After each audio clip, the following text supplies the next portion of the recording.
নমস্কার। ইন্ডিয়ান মঙ্কস পেজে আপনাদের সবাইকে স্বাগত।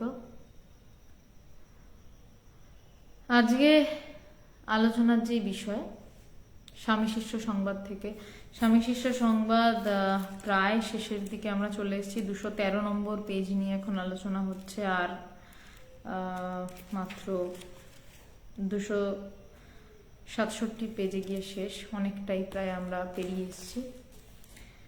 তো আজকের আলোচনা স্মৃতিধর, মানে স্বামীজির বিষয়ে একটা গল্প আমরা সবাই প্রায় ছোটবেলা থেকে শুনে থাকি, যে স্বামীজি প্রচন্ড প্রখর স্মৃতিশক্তি সম্পন্ন ছিলেন। মানুষ প্রণাম। প্রচন্ড স্মৃতিশক্তি সম্পন্ন ছিলেন, এবং স্বামীজির সম্পর্কে শোনা যায় তিনি যে বইয়ের পাতাগুলো উল্টে যেতেন এবং তার সবটা তার কণ্ঠস্থ হয়ে যেত। তাকে যেখান থেকে খুশি তাকে অনেকবার পরীক্ষা করা হয়েছে, যে এত মোটা বই আপনি বলতে পারবেন। তাকে পরীক্ষা করা হয়েছে, তিনি অনর্গল বলে গেছেন, কিন্তু হয়তো দেখা যাচ্ছে তিনি পড়ছেন শুধু পৃষ্ঠাগুলো উল্টে যাচ্ছেন। সেটা কিভাবে সম্ভব?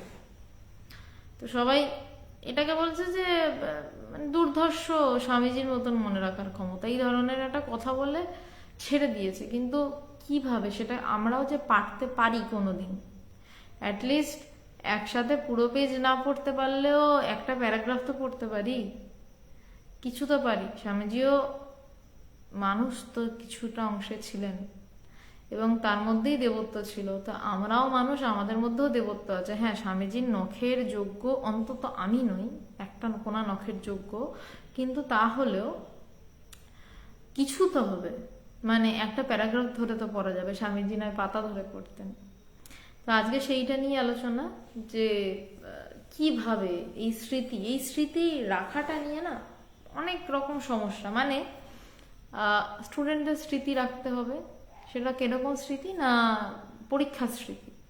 পরীক্ষার স্মৃতি তাকে পড়াশোনা করে, রবি রায় নমস্কার, তাকে পড়াশোনা করে পরীক্ষার হলে যেতে হবে এবং সেখানে তাকে মন দিয়ে পড়াশোনা করতে হবে, পাশ করতে হবে। স্মৃতির ব্যাপার এলো। সংসারে যদি খুঁটিনাটি জিনিস মনে না রাখা যায়, একটা বাজার করতে গেলে যদি বাজারের ফর্দ মিস হয়ে যায়, ভুল হয়ে যায়, সেইখানে একটা সংসারেই গোলমাল হয়ে যায়। আর সংসারের নানান এই দিন ওই দিন সেই দিন তো আসছেই। অলরেডি ভ্যালেন্টাইন্স উইক শুরু হয়ে গেছে কিনা কে জানে, আমার ঠিক খেয়ালও নেই। এই 14 দিনের মধ্যে বোধহয় 1000টা, 14 দিন না, সরি 14 তারিখের আগে 7 দিন কি কি নানান ডে বলে, আজ অব্দি আমার মুখস্থ হয়নি। এখনকার জেনারেশন শুনি, মানে আমরা সত্যি একটা জেনারেশন এগিয়ে গেছি আর কি। We are not generation Y, we are generation X বলতো আমাদের, এখন জেনারেশন ওয়াই। তো জেনারেশন এক্সের এই লাস্টের দিক থেকে প্রত্যেকটা দিন পালনের একটা রীতি দেখতাম। শান্তনুবাবু প্রণাম, সবাইকে আমার প্রণাম।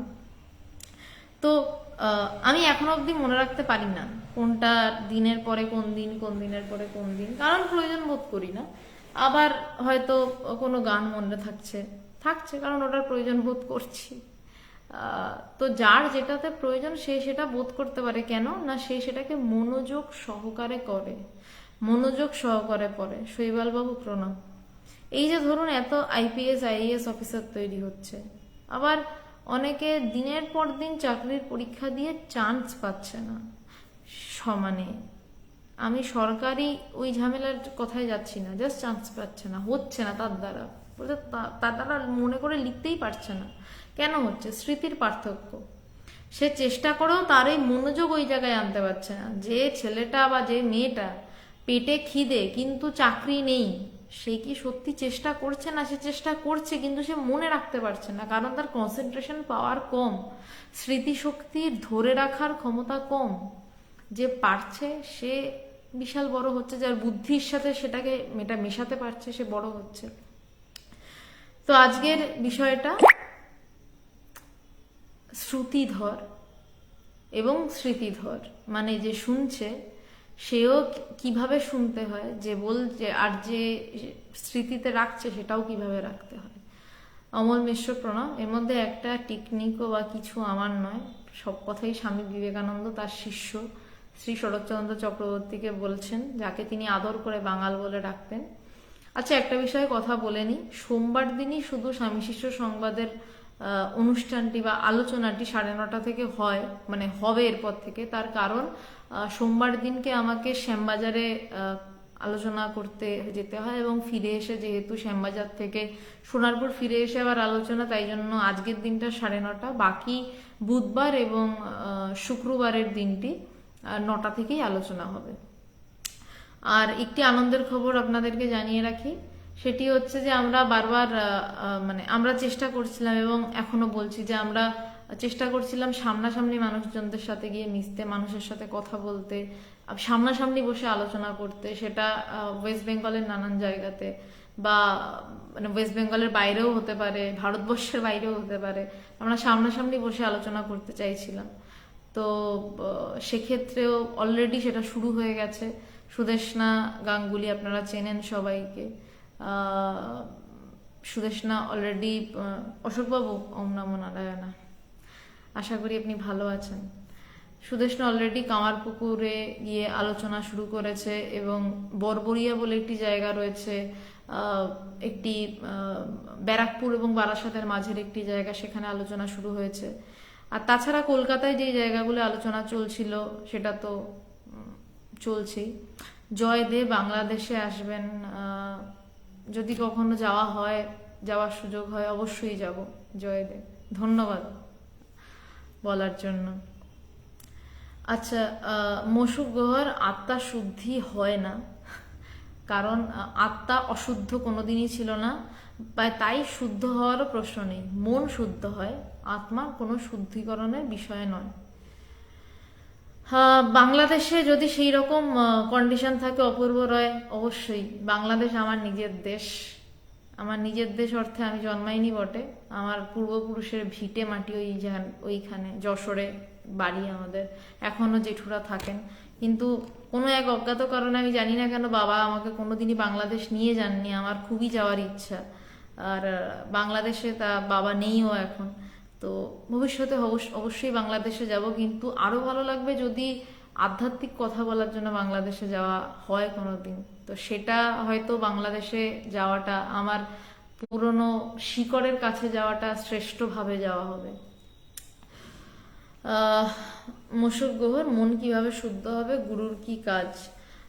এই বিষয়গুলো নিয়ে আগে অনেকবার আলোচনা করেছি, আপনি পেয়ে যাবেন। আমি তাও এগুলো শেষে আলোচনা করব।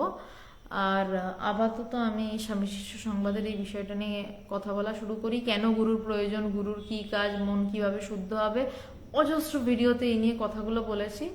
যদি আজকে আলোচনা শেষে আমার ইচ্ছা হয় এটা নিয়ে আলোচনা করব, তাহলে করব। আদারওয়াইজ আপনি পুরনো ভিডিও খুঁজে নিতে পারেন।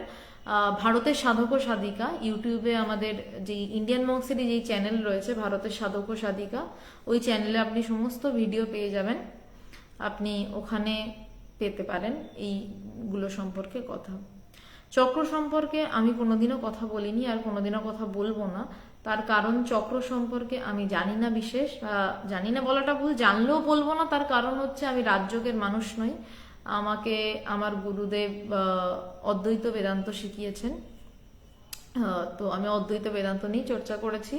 তো চক্রের বিষয়ে তিনি যেটুকু জানিয়েছেন আমি জেনেছি, কিন্তু যেহেতু সেটা নিয়ে আমি ডাইরেক্টলি বলার আমার আদেশ নেই, তো আমি বলবো না।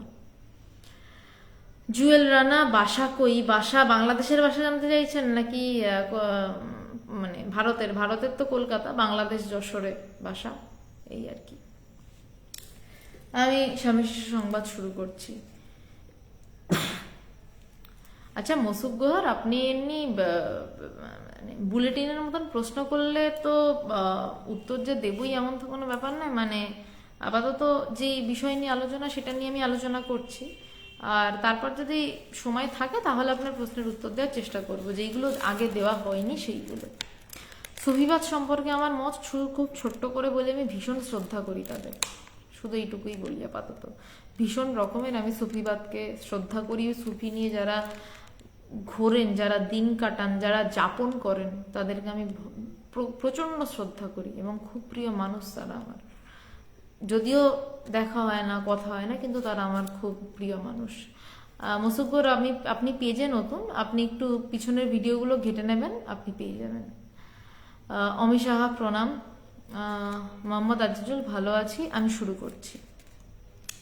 আগের দিন যেটা এখানে শেষ হয়েছিল, কেন স্মৃতিধর নিয়ে আলোচনাটা শুরু হচ্ছে, বলছেন যে মঠে কয়েকটা দিন হলো এনসাইক্লোপিডিয়া ব্রিটানিকা 10টা খণ্ড আনা হয়েছে, মানে বইটা এতটা মোটা। তো শিষ্য মানে বলছে যে, দেখে বলছে যে এনসাইক্লোপিডিয়া ব্রিটানিকা বলছে এক জীবনে পড়া দুর্ঘট, পড়া যাবে না। আর শিষ্য এদিকে জানে না যে স্বামীজি অলরেডি 10টা খণ্ড শেষ করে 11 নম্বর খণ্ড পড়া শুরু করে দিয়েছে। স্বামীজি বলছেন, কি বলছিস, এই 10খানি বই থেকে আমায় যা ইচ্ছা জিজ্ঞাসা কর, সব বলে দেবো। এবার স্বামীজির তো পড়া হয়ে গেছে, শিষ্য বলছে এই 10টা বই এক জীবনে পড়ে ওঠা দুর্ঘট, সম্ভবই নয়। স্বামীজি বলছেন, কি করে বলছিস, তুই আমাকে এই 10টা বই থেকে প্রশ্ন কর, আমি যা ইচ্ছা প্রশ্ন কর, আমি বলবো। শিষ্য অবাক হইয়া জিজ্ঞাসা করিল, আচ্ছা আমার ভয়েস কি ক্লিয়ার আসছে? যদি আসে একটু একটু কমেন্ট করে জানাবেন প্লিজ, কারণ আমি একটা অন্য জায়গায় বসে, বুঝতেই পারছেন আমি আলোচনা করছি, তো একটু জানাবেন। মোহাম্মদ রাকিব ইসলাম, নমস্কার, আমি ভালো আছি, আশা করি আপনিও ভালো আছেন। জুয়েল, ভালো থাকবেন। রিমি, ভূমিকা, হ্যাঁ বেশ, ধন্যবাদ জানানোর জন্য। তো স্বামী শিষ্য অবাক হইয়া বলল, আপনি এই বইগুলো সব পড়িয়াছেন? স্বামীজি বলছেন, না পড়লে কি বলছি। শিষ্য অবাক হয়ে গেছে যে এই মোটা মোটা বই সমস্ত পড়ে ফেলেছে। তো শিষ্য বলছে যে, মানে স্বামীজি বলছে, ধর আমাকে জিজ্ঞাসা করে দেখ। আচ্ছা, সাউন্ড ঠিক আছে। সবাইকে অনেক ধন্যবাদ যারা জানালেন, অনেক অনেক ধন্যবাদ। অনন্তর স্বামীজির আদেশ পাইয়া শিষ্য ওই সকল পুস্তক হইতে বাছিয়া বাছিয়া কঠিন কঠিন বিষয় সকল জিজ্ঞাসা করিতে লাগিল। শিষ্য টেস্টিং করছে, স্বামীজি বলেছে যে তুই পরীক্ষা কর আমাকে 10টা খণ্ড থেকে আমি বলতে পারি কিনা। শিষ্য বেছে বেছে কঠিন বিষয়গুলো জিজ্ঞাসা করছে। সহজ শিষ্য নয়, সহজ শিষ্য নয় বলেই এরকম একটা বই লিখতে পেরেছে স্বামী শিষ্য সংবাদ, যেই বই পড়ে এখনো ছেলে মেয়ে ঘর ছেড়ে বেরিয়ে যেতে পারে। সেই বই লিখেছে বলেই যে যদি কেউ বলে বেদান্ত জানি না, কোথা থেকে বই পাবো, বাংলাদেশের কেউ যখন জিজ্ঞাসা করে কি বই দিয়ে শুরু করব, বলতে পারি স্বামী শিষ্য সংবাদ। এইরকম শিষ্য বলেই এরকম বইটা লিখতে পেরেছে। স্বামীজির আদেশ পাইয়া শিষ্য, হ্যাঁ হঠাৎ ইন্টারনেট কানেকশন লুজ হয়ে গেছিল, আমি ঠিক জানি না কেন। আশা করি সব ক্লিয়ার রয়েছে। তো কঠিন কঠিন বিষয় জিজ্ঞাসা করিতে লাগিল। আশ্চর্যের বিষয়, স্বামীজি ওই বিষয়গুলির পুস্তকের নিবন্ধ মর্ম তো বলিলেননি, তার উপর স্থানে স্থানে ওই পুস্তকের ভাষা পর্যন্ত উদ্ধৃত করিয়া বলিতে লাগিলেন। শিষ্য ওই বৃহৎ 10 খণ্ড পুস্তকের প্রত্যেকখানি হইতেই 2-1টি বিষয় জিজ্ঞাসা করিল। বলছে প্রত্যেকটা বিষয় থেকে, প্রত্যেকটা 10টা এনসাইক্লোপিডিয়া ব্রিটানিকা থেকে জিজ্ঞাসা করেছে। বলছে সেখান থেকে তো মানে যেটা জিজ্ঞাসা করছে সেটা একটা মর্ম, মানে মর্ম উদ্ধার, মানে ওটার বিষয় নির্যাসটা স্বামীজি বলছেন, তার সাথে আবার বইয়ের ভাষাটাও বলে দিচ্ছে কিছু কিছু থেকে।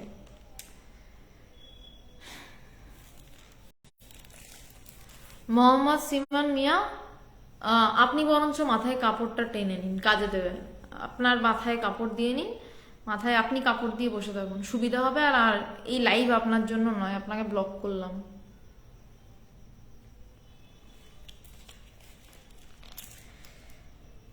তাহার উপর স্থানে স্থানে এই পুস্তকের ভাষা পর্যন্ত উদ্ধৃত করিয়া বলিতে লাগিলেন। শিষ্য এই বৃহৎ 10 খণ্ড পুস্তকের প্রত্যেকখানি হইতেই 2-1টি বিষয় জিজ্ঞাসা করিল এবং স্বামীজির অসাধারণ ধী, মানে বুদ্ধি ও স্মৃতিশক্তি দেখিয়া অবাক হইয়া বইগুলি তুলিয়া রাখিয়া বলিল, ইহা মানুষের শক্তি নহে। আমরা এই কথাটাকেই ধরে নিয়েছি, একটুও চেষ্টা করিনি। তারপর স্বামীজি কি বলেছেন জানার, আমরা এটা যে ও মানুষের কর্ম নয়, ওটা স্বামীজি পেরেছিল। তাহলে মানুষের তো মানে আমাদের মতনই ছিলেন, কিন্তু তার মধ্যে বিশাল বিশেষ ক্ষমতা ছিল, সেটা আলাদা ব্যাপার। কিন্তু আমাদের মধ্যে ছিটে ফোটা তো থাকবে, ছিটে ফোটা টুকু দিয়ে তো আমরা অনেক কিছু করতে পারি। এবার স্বামীজি বলছেন, স্বামীজি কিন্তু এটাকে বিশাল কিছু মানে ম্যাজিক্যাল কিছু সাজাচ্ছেন। এবার স্বামীজি ব্যাখ্যা করছেন। স্বামীজি বলছেন, দেখলি, একমাত্র ব্রহ্মচর্য পালন ঠিক ঠিক করতে পারলে সমস্ত বিদ্যা মুহূর্তে আয়ত্ত হয়ে যায়। শ্রুতিধর স্মৃতিধর হয়। এই ব্রহ্মচর্যের অভাবেই আমাদের দেশের সব ধ্বংস হয়ে গেল। এই ব্রহ্মচর্য বলতে আমি যতদূর বুঝেছি, স্বামীজি বিয়ে না করা বা অন্য কিছু বলছেন না। ব্রহ্মচর্য মানে যে ব্রহ্মতে বিচরণ করছে, যার বিষয় ব্রহ্ম, তার ব্রহ্মজ্ঞান লাভ হবেই। এবং যেহেতু বিষয় ব্রহ্ম, তাহলে তার কনসেন্ট্রেশন পাওয়ারও মারাত্মক হবে এবং যথারীতি সেরকমই হবে। আমি কেন ব্রহ্মচর্য পালন হিসাবে এক্ষেত্রে আমার চিন্তাতে বিয়ে না করা বা ছেলেদের মেয়েদের উভয়ের সাথে না মেশা এই কথাটা বলেছেন, এটা আমার মনে হয়নি। তার কারণ একটি ছেলে একটি মেয়ের সাথে নাই মিশতে পারে, একটি মেয়ে একটি ছেলেকে সাথে নাই মিশতে পারে বা বিয়ে নাই করতে পারে, কিন্তু তার বদলে কি করতে পারে? বাজে চিন্তা করতে পারে। কিন্তু স্বামীজির কথায় ব্রহ্মচর্য যদি আমরা একদম মানে ভাষা হিসাবে নিই, ভাষা মানে একদম ব্যাকরণগত ভাবে নিই, যে ব্রহ্মে বিচরণ করছে সেই ব্রহ্মচর্যের কথা বলতে পারে। তো তাই বলছেন যে দেখলি একমাত্র ব্রহ্মচর্য পালন ঠিক ঠিক করতে পারলে সমস্ত বিদ্যা মুহূর্তে আয়ত্ত হয়ে যায়। তাপস দাস, আমি চতুর্দশ পল্লী থেকে বলছি, 213 নম্বর পাতা, স্বামী শিষ্য সংবাদ। বলছে সমস্ত বিদ্যা মুহূর্তে আয়ত্ত হয়ে যায়। তার কারণ যে ব্রহ্মচর্য পালন করছে সে একটা বিষয় নিয়ে ভীষণ গভীরভাবে চিন্তা করছে, সেই বিষয়টা নিয়ে গভীরভাবে সে চিন্তিত, এবং সে একটা সময় পর যেটা দিয়ে সব জানা হচ্ছে ব্রহ্মের, সেই তাতেই সে মানে বারবার বিচরণ তার সেই জায়গাতে। তো তার তো অসাধারণ স্মৃতিশক্তি হবেই, সেই তো শ্রুতিধর হবে, সেই তো স্মৃতিধর হবে, কারণ তার মন তো তার নিজের হাতের কন্ট্রোলে। মন তো দৌড়ে বেড়াচ্ছে না, আমরা ভুলে যাই কেন? আমাদের মন স্ক্যাটার্ড, ছড়িয়ে পড়ে, দৌড়ায়, কিন্তু এখানে মন দৌড়াচ্ছে না, এখানে মন দাঁড়িয়ে আছে, স্থির আছে, ধীর আছে। এক এক সময় মন থাকছে না, তাই জন্যই সে স্মৃতিধর হতে পারছে। স্বামীজি বলছেন এই ব্রহ্মচর্যের অভাবেই আমাদের দেশের সব ধ্বংস হয়ে গেল। হ্যাঁ, জ্ঞানী না থাকলে দেশ তো ধ্বংস হবেই। ব্রহ্মচর্য না নেই মানে ব্রহ্মে বিচরণ মানে নিজে যেটা দিয়ে আমরা সব করছি সেটাকেই খোঁজার লোক নেই। বলছে অভাবেই আমাদের দেশের সব ধ্বংস হয়ে গেল। শিষ্য, আপনি যাহাই বলুন মহাশয়, কেবল ব্রহ্মচর্য রক্ষার ফলে এরূপ অমানসিক শক্তির কখনোই স্ফুরণ সম্ভবে না, আরো কিছু চাই। শিষ্য বলছে আপনি যাই বলুন মহাশয়, কেবলমাত্র ব্রহ্মচর্য রক্ষার জন্য, বলতে শুধুমাত্র ব্রহ্মচর্য রক্ষার জন্য এরকম অমানসিক শক্তির কখনোই স্ফুরণ সম্ভব না। বলছে এরকম অমানসিক শক্তির স্ফুরণ মানে এনসাইক্লোপিডিয়া ব্রিটানিকা দেখলে মানে বুঝতে পারবেন, আপনারা হয়তো দেখেছেন অনেকেই, যেমন 10টা খণ্ড থেকে যেখান থেকে বলছে ওরকম বলে দিচ্ছে, এটা সম্ভব নয়। অনন্তর স্বামীজি সর্বদর্শনের কঠিন বিষয় ও সকলের বিচার ও সিদ্ধান্তগুলি শিষ্যকে বলিতে লাগিলেন। অন্তরে অন্তরে শিষ্য সিদ্ধান্তগুলি প্রবেশ করাইয়া দিবার জন্যই যেন আজ তিনি ওইগুলি ওইরূপ বিশদভাবে তাহাকে বুঝাইতে লাগিলেন। অনন্ত স্বামীজি সর্বদর্শনের মানে সমস্ত দর্শনের কঠিন বিষয় সকলের বিচার এবং তার সিদ্ধান্তগুলো শিষ্যকে বলছেন। বলছে এমন ভাবে বলছে যে যেন তিনি অন্তরে প্রবেশ করিয়ে দেবেন বলেই কৃপাটা করছেন। এই গুরু কৃপা, গুরুর বই পড়ছি, হ্যাঁ বাড়ি বসে আছি, গুরুদেব তো আছেন, এর সাথে এটার পার্থক্য এটাই। এই জন্যই বারবার বলি গুরুর পায়ের নিচে গিয়ে বসুন, ওটাই আসল।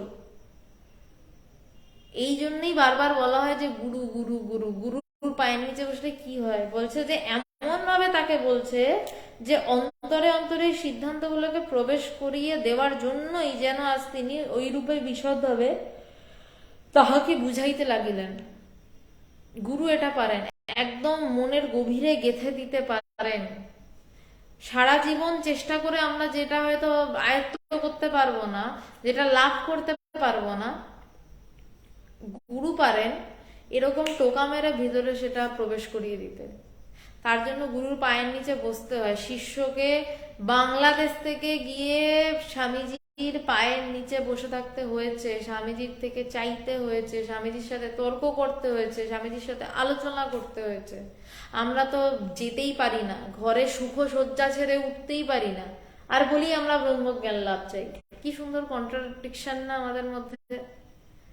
আমাদের সুখনিদ্রা ছাড়ে না, এদিকে স্বামী বিবেকানন্দের মতন সন্ন্যাসী, সে যখন নরেন্দ্রনাথ দত্ত, যে সপ্তর্ষির একজন, সে একদিন মাঝরাতে সে ঠাকুমার টঙের ঘর থেকে, মানে টালাতে সেই ঘর ছিল যতদূর সম্ভব, সেই টঙের ঘর থেকে বইপত্র সব ছুঁড়ে ফেলে দিয়ে ছুটতে ছুটতে কাঁদতে কাঁদতে ঠাকুরের কাছে গিয়ে পৌঁছেছে দক্ষিণেশ্বরে।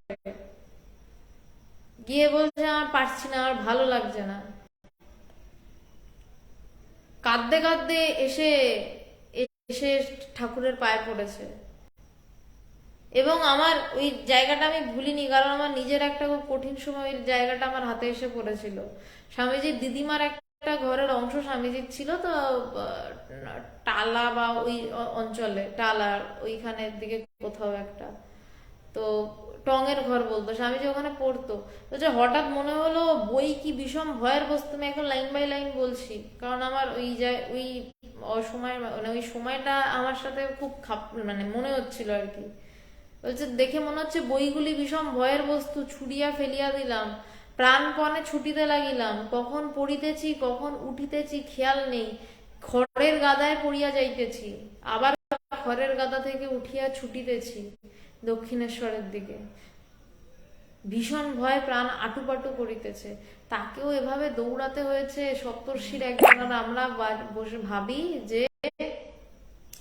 বাড়ি বসে বসে একদম সব হয়ে যাবে আমাদের। হয় না, অনলাইনে বেদান্ত শুনেও হয় না। বড়জোর ভালো সময় কাটতে পারে, এই যে আপনারা শুনছেন না, বড়জোর ভালো সময় কাটছে, একটু অন্য কাজ করার থেকে আত্মতত্ত্বের কথা শুনছেন, বা কেউ হয়তো গুরুর খোঁজ পাচ্ছেন, হতে পারে, বা কারোর গুরুর প্রতি টান বাড়ছে। এটা শোনার পর কেউ হয়তো, যদি হয় তাহলে এই লাইফটা হয়তো সার্থক, যে সে তার গুরুর কাছে গিয়ে বসে থাকলো যে আমাকে কৃপা করো। কিন্তু দূরে বসে এরকম হয় না, এইভাবে গুরুর কাছে বসতে হয়। আমি সোমবার দিন আলোচনা করছি স্বামী শিষ্য সংবাদ, গুরু এবং শিষ্য কথা বলছে, গুরু স্বামী বিবেকানন্দ, শিষ্য শ্রী শরৎচন্দ্র চক্রবর্তী। আমি বুধবার দিন আলোচনা করছি, করার চেষ্টা করছি যোগাবাশিষ্ঠ সার, সেখানে শিষ্য রামচন্দ্র, অবতার রামচন্দ্র, তিনি তার গুরুদেব বশিষ্ঠ মুনির সাথে কথা বলছেন। গুরুর সাথে শিষ্যর এই কানেকশন হতে হবে, শিষ্য যেন গুরুর পায়ের নিচে বসে কথা বলার সুযোগ পায়। শুক্রবার আলোচনা করছি ভগবান এবং স্বামী পবিত্রানন্দজির কথোপকথন, চিঠি। পবিত্রানন্দজি ভগবানকে যেই চিঠিগুলি লিখতেন, কারণ ভগবান থাকতেন চাকরির জন্য আসাম, আর পবিত্রানন্দজি জনাই আশ্রমে থাকতেন। পবিত্রানন্দজি ভগবানকে চিঠি লিখছেন, ভগবান তার কথা পবিত্রানন্দজিকে বলছেন, পবিত্রানন্দজি তার কথা ভগবানকে চিঠিতে লিখছেন। গুরু শিষ্যের সম্পর্ক, এই গুরু শিষ্যের সম্পর্কের উপর সম্পূর্ণ আধ্যাত্মিক জগৎ দাঁড়িয়ে তো রয়েছেই, আপনার নিজের গোটা জীবন দাঁড়িয়ে রয়েছে। শুধু আধ্যাত্মিক জীবন বা জীবন, আমার এমনি জাগতিক জীবন আধ্যাত্মিক জীবন বলে কিছু হয় না, আপনার জীবন দাঁড়িয়ে রয়েছে। এই সম্পর্ক যদি ঠিক হয় তাহলে আপনি আধ্যাত্মিকভাবে উন্নতি করবেন। শ্রীমতী দি প্রণাম। তাহলে আপনি আধ্যাত্মিকভাবে উন্নতি লাভ করবেন এবং তার ফলে আপনার জীবন বদলে যাবে। আর যদি না পারেন, ওই বাড়ি বসে, হ্যাঁ গুরু তো বলেছেন এই করতে, জব ধ্যান করতে, ওই জব ধ্যানই করে যাবেন, একটু একটু অনুভব হবে, তাতেই আনন্দ থাকবেন, কিন্তু আসল গুরু শিষ্যের রিলেশনের সুইটনেস কি কোনোদিনও বুঝতে পারবেন না। এবং গুরু শিষ্যের একটা সম্বন্ধ তৈরি হলে যে কি মানে কি ভয়ঙ্কর একটা ব্যাপার হতে পারে সেটা বুঝতে পারবেন না। পল্লবদা, গুরু দেহে না থাকলে কি হবে? খুব দুঃখজনক ব্যাপার। গুরু দেহে না থাকলে কিছু করণীয় নেই, সেক্ষেত্রে তো গুরুর বই ভরসা, গুরুর স্মরণ মনন ভরসা। গুরু দেহে না থাকলে তখন সেক্ষেত্রে কিছু করার নেই, কিন্তু তখন একটা খোঁজ রাখা দরকার পল্লবদা, আমার যেটা মনে হয় যে গুরু তো অবশ্যই, মানে গুরুর বই, গুরুর কথা, গুরুর স্মরণ মনন, তার সাথে কাটানো যেই মুহূর্তগুলো, সেইগুলো যদি না জ্ঞান লাভ হয়ে থাকে, কিন্তু যদি না জ্ঞান লাভ হয়ে থাকে তবে, আর তাহলে এইভাবে কাটুন। এবং তার সাথে গুরুর মত এবং পথ অনুযায়ী কোনো সিদ্ধ পুরুষের খোঁজ করা, যে যিনি ওই একই কথা বলছেন, তার পায়ের কাছে গিয়ে বসা গুরুর মত এবং পথ অনুযায়ী। কারণ গুরু আপনাকে যেটা দিয়েছেন তিনি তো তার বাইরে কিছু বলবেন না, আর তোমাকে যেটা দিয়েছে তার বাইরে তো কিছু বলবেন না গুরু।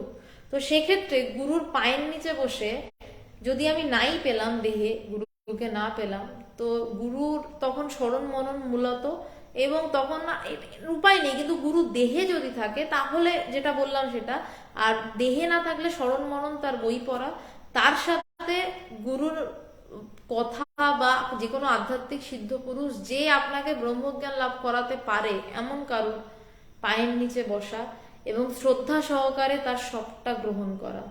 এবং অবশ্যই তার আগে আপনি দেখে নেবেন যে সে শ্রদ্ধার যোগ্য কিনা, তুমি দেখে নেবে সে শ্রদ্ধার যোগ্য কিনা, এবং তার তার থেকে যতটা নেওয়ার, মানে গোলমাল সব জায়গাতেই আছে, গোলমাল থেকে মালটাকে নিতে হয়। তো গুরুই হচ্ছে আসল সেই, আর তার কাছে বসে যতটা পারা যায় এই আলাপ আলোচনা করা। এবং তিনি যদি কৃপা করেন তিনিও পারেন, তিনি যদি আপনার গুরু নাও হন, ওরকম ভাবে গুরু নাও হন, তিনি যদি চান, তিনি যদি সেই লেভেলের শক্তিধর পুরুষ হন, পুরুষ অর্থে শুধু ছেলে বলছি না, নারী পুরুষ উভয় অর্থে বলছি, তিনি যদি সেই শক্তিধর হন, তাহলে তিনি অবশ্যই আপনার মধ্যে সেই ব্রহ্মকে জাগিয়ে তুলতে পারবেন। পল্লব আশা করি উত্তর পেয়েছ। তো এবার শিষ্যকে বলিতে লাগিলেন, অন্তরে অন্তরে এই সিদ্ধান্তগুলি প্রবেশ করাইয়া দিবার জন্যই আজ তিনি ওইগুলি ঐরূপ বিশদভাবে তাহাকে বুঝাইতে লাগিলেন। পল্লবদা, একাধিক গুরু হতে পারে তো? হ্যাঁ, একাধিক গুরু অবশ্যই হতে পারে। শুভ্রদা প্রণাম। আপনাদেরকে ইন্ট্রোডিউস করিয়ে দিই, শুভ্রকান্তি চক্রবর্তী আমার অনেক অনেক অনেক আগে থেকে ভগবানের শিষ্য, ভগবানের একান্ত অনুরাগী, এবং ভগবানকে অপূর্ব সব গান গেয়ে শোনায়, এবং ভগবান ওনার গান শুনতে শুনতে বহুবার ভাবাবিষ্ট হয়েছেন, সমাধিস্থ হয়েছেন, এবং শুভ্রদার গানের কোনো তুলনা হয় না। তো মানে শুভ্রদা লাইভ শুনছে, এটা মানে আমার কাছে লজ্জার এক প্রকার।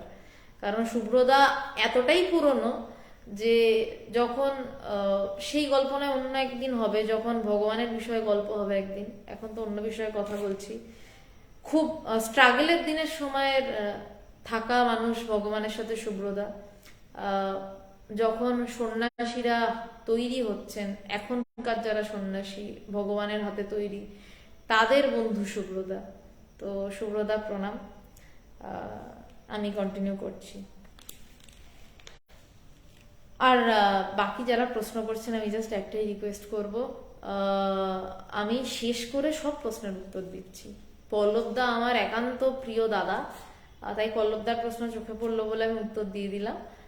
কিন্তু আমি অন্য কোনো প্রশ্ন, আমি সব প্রশ্ন সব উত্তর দেওয়ার চেষ্টা করব একদম শেষে, কিন্তু আমি আগে শেষ করে নিই। শাশ্বতীদি প্রণাম।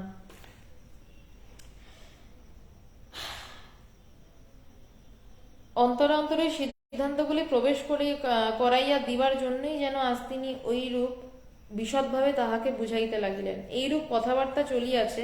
কেন এই একটা কথা থেকে আমি লাইনটা আরেকবার পড়ছি, তারপর আরেকবার বলছি যে কেন আমি একটা লাইনে এতগুলো কথা বললাম। বলছে, এ অনন্তর স্বামীজি সর্বদর্শনের কঠিন কঠিন বিষয় সকলের বিচার ও সিদ্ধান্তগুলি শিষ্যকে বলিতে লাগিলেন। অন্তরে অন্তরে ওই সিদ্ধান্তগুলি প্রবেশ করাইয়া দিবার জন্যই যেন আজ তিনি ওইগুলি ওইরূপ বিশদভাবে তাহাকে বুঝাইতে লাগিলেন। কারণ এই ঘটনা আমি ভগবানের সাথে হতে দেখেছি। এই সময় গুরু শিষ্যকে বুদ্ধির কচকচানি দেয় না। গুরু কোনোদিনই শিষ্যকে বুদ্ধির কচকচানি দেয় না। শিষ্য বুদ্ধির কচকচানি করতে চায়, তর্ক করতে চায়, এই আলোচনা করবো, এই বিচার করব, তর্ক করব। গুরু কি করেন? শিষ্যের অন্তরে প্রবেশ করিয়ে দেন, অন্য কিছু করেন না। অন্তরে অন্তরে শিষ্যকে শিষ্যকে মানে শিষ্যদের গুরু করিয়ে দেন। এই জন্যই গুরু সঙ্গ দরকার। আর এটা আমি আমার চোখের সামনে হতে দেখেছি, একবার নয় হাজারবার দেখেছি, বহুবার দেখেছি। সুব্রতা লাইভে রয়েছে, সুব্রতা হয়তো বেটার বলতে পারবে। মানে সুব্রতা তো বোধহয় আরো দেখেছে, মানে সুব্রতা যে আরো কি দেখেছে না দেখেছে সেটা ওই জানে। ওই সময় ভগবানের কি রূপ ছিল, সেটা আমরা সুব্রতদের থেকে গল্প শুনি। তো যাই হোক, তো এই জন্য এই লাইনটা যেতে গিয়ে এতগুলো কথা এলো, মানে সত্যি এই জিনিসগুলো যে চোখে দেখা, তো এখনো ঘটছে, যদি না ধরেন তাহলে মিস হয়ে যাবে, এই আর কি। এইরূপ কথাবার্তা চলিয়াছে, এমন সময় স্বামী ব্রহ্মানন্দ স্বামীজির ঘরে প্রবেশ করিয়া শিষ্যকে বলিলেন, তুই তো বেশ স্বামীজির শরীর, অসুস্থ শরীর, কোথায় গল্প স্বল্প করে স্বামীজির মন প্রফুল্ল রাখবি তা না, তুই কি না ওইসব জটিল কথা তুলে স্বামীজিকে বকাচ্ছিস। ব্রহ্মানন্দজি, প্রেসিডেন্ট মহারাজজি, তিনি শিষ্যকে ঢুকে ধমকাচ্ছেন, বলছে তুই কি স্বামীজির কোথায় হাসি গল্প করবি, তার কারণ আছে, তার কারণ স্বামীজির শরীর খারাপ, স্বামীজির মন অনন্তের দিকে দৌড়াচ্ছে। তখন এটা 1901 সালের ঘটনা, 1902 সালে স্বামীজি দেহত্যাগ করবেন। এবং সবাই বুঝতে পারছে যে যত তাকে জাগতিক কথাবার্তা বলে গল্প স্বল্প করে নিচে নামিয়ে রাখা যায়, উচ্চ তত্ত্ব তার সামনে কথা না বলাই ভালো, কারণ মন তার চলে গেছে অনন্তের দিকে।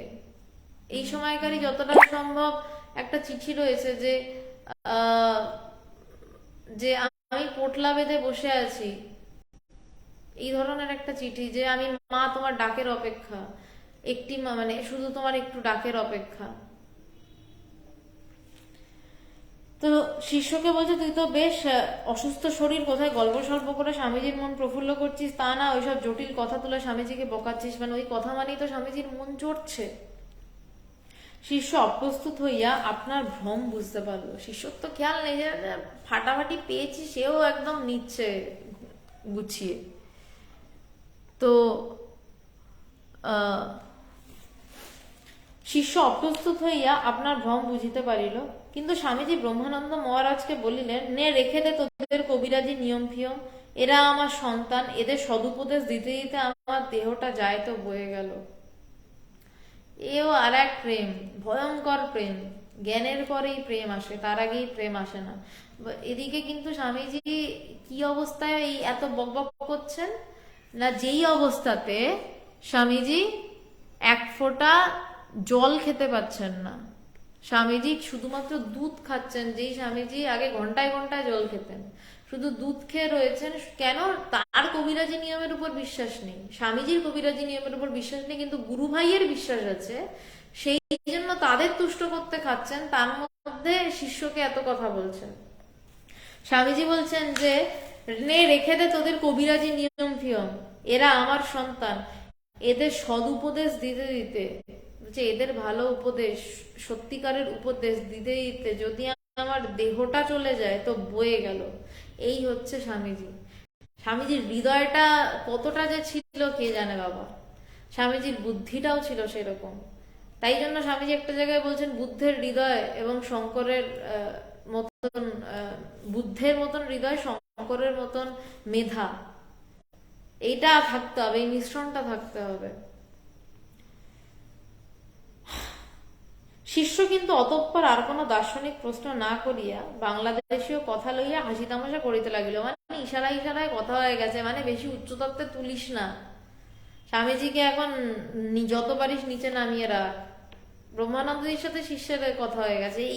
এই বিষয়গুলো আমরা পড়লে মানে পিছনের মানেটা কিছুটা টের পাই, তার কারণ প্রায় একই অবস্থা দিয়ে আমরাও যাই। তো মানে যখনই দেখি ভগবানের প্রচন্ড উচ্চ অবস্থা, তখন মানে কি জঘন্য জঘন্য কথা যে বলতে হয়, আর বলতে বলতে ভাবি হে ভগবান কি বলছি, মানে কেনই বা বলছি, মানে কোথায় কি হয়েছে, কে কাকে খুন করেছে, কে কি হয়েছে, মানে যখন দেখছি ভগবানের প্রচন্ড অনন্তের দিকে মন, সেই সময় এইসব কথাগুলো সবাই বলছে, তখন আমরা নিজেরা চোখের দিকে তাকিয়ে ঠিক করে নিই যে আমরা এখন এইসব কথাই বলবো, কারণ তার মনটাকে জগতে নামাতে হবে, নইলে দেহ ছেড়ে দেওয়ার একটা প্রবণতা থাকে।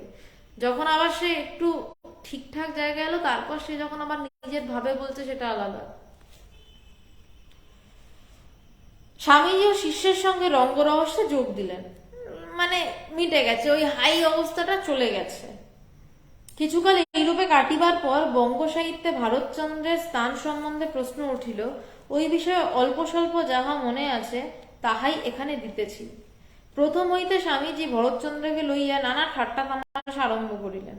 এবং তখনকার সামাজিক আচার ব্যবহার বিবাহ সংস্কারাদি লইয়াও নানারূপ ব্যঙ্গ করিতে লাগিলেন এবং সমাজে বাল্যবিবাহ প্রচলন সমর্থনকারী ভারতচন্দ্রের কুরুচি অশ্লীলতাপূর্ণ কাব্যাদি বঙ্গদেশ ভিন্ন অন্য কোন দেশের সভ্য সমাজে প্রশ্রয় পায় নাই বলিয়া অভিমত প্রকাশ করিয়া বলিলেন, ছেলেদের হাতে ওইসব বই যাতে না পড়ে তাই করা উচিত।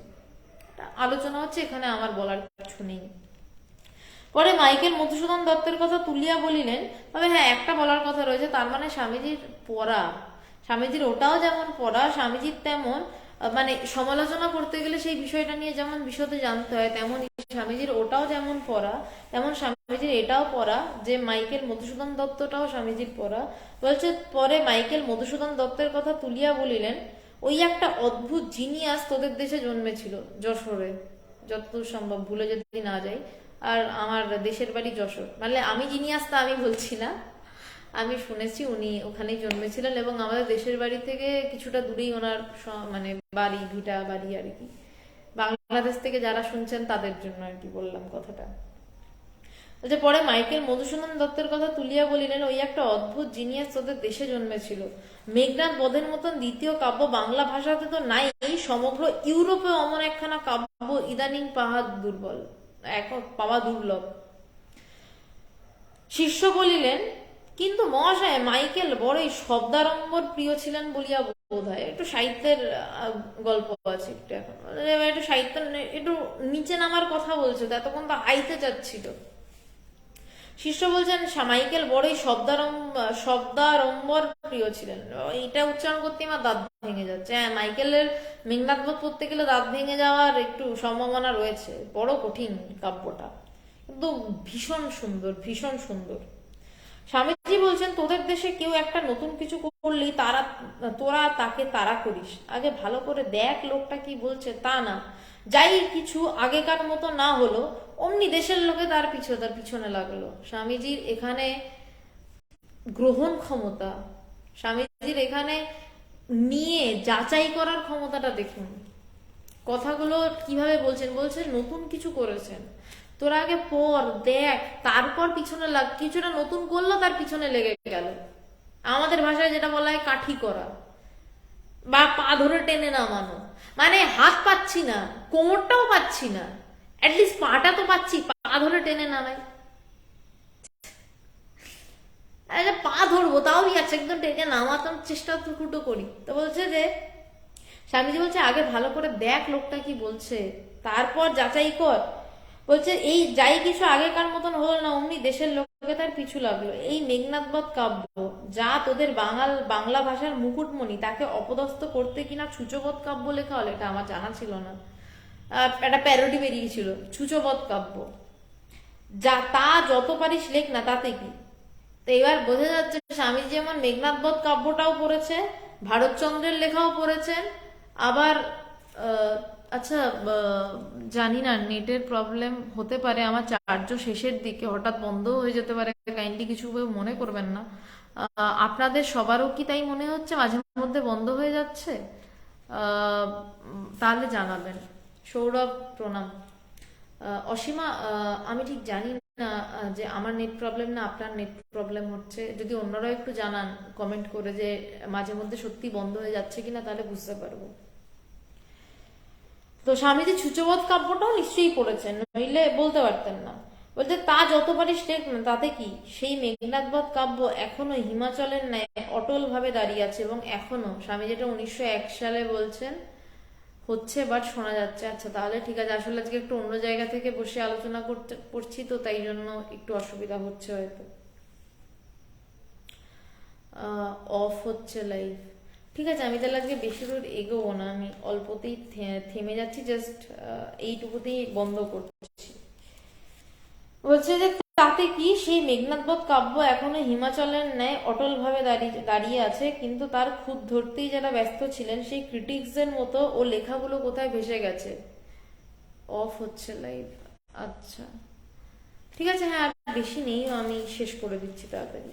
সত্যি মানে মেঘনাদবধ তো এখনো চলছে, মানে এখনো মেঘনাদবধ কাব্য নিয়ে চর্চা চলে, এখনো আমরা 100 বছরেরও পরে, 150 বছরেরও পরে মেঘনাদ বধ নিয়ে আলোচনা করি, কিন্তু ছুচবধ কাব্য লেখা যে হয়েছিল সেটা আজকে জানতে পারছি। মাইকেল নতুন ছন্দে ওজস্বিনী ভাষায় যে কাব্য লিখে গেছেন তা সাধারণে কি বুঝবে? এই অবধি থাক আজকে, তার কারণ নেটের অসুবিধা হচ্ছে যখন। আজকে তাহলে এই অবধি থাক। প্রশ্নগুলোর উত্তর আজকে দিচ্ছি না আমি, এক্সট্রিমলি সরি। এক্সট্রিমলি সরি, আমি প্রশ্নগুলোর উত্তর দিচ্ছি না আজকে। আমি পরে চেষ্টা করবো যতটা সম্ভব, ধীরে ধীরে, আজকে পারবো না, কালকে বা পরশুর মধ্যে টাইপে যতটা সম্ভব পারা যায় উত্তর দেওয়ার। নমস্কার।